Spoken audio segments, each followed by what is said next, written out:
சென்னை பெரம்பூரில் பகுஜன் சமாஜ் கட்சியின் தமிழ்நாடு மாநில தலைவரும் வழக்கறிஞரான ஆம்ஸ்ட்ராங் 8 பேர் கொண்ட கும்பலால் கொடூரமாக வெட்டி படுகொலை செய்யப்பட்டார். இந்த சம்பவம் தமிழகம் முழுவதும் பெரும் பதற்றத்தை ஏற்படுத்தியது.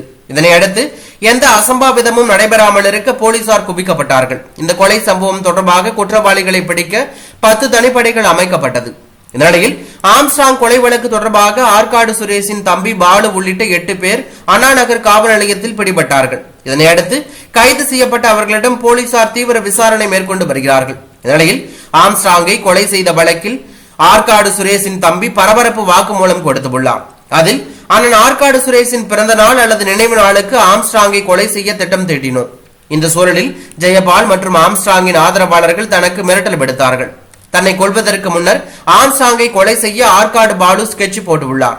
அதன்படி தென்னரசு கொலை வழக்கில் தன்னோடு சிறையில் இருந்தவர்கள் சுரேஷின் கிளப் ஊழியர்கள் மற்றும் ஆதரவாளர்களுடன் சேர்ந்து கொலை செய்ததாகவும் ஆற்காடு சுரேஷின் பிறந்த நாளில் ஆம்ஸ்ட்ராங்கை கொலை செய்ததாகவும் கைதானவர்கள் பரபரப்பு வாக்குமூலம் கொடுத்துள்ளது பரபரப்பை ஏற்படுத்தி உள்ளது.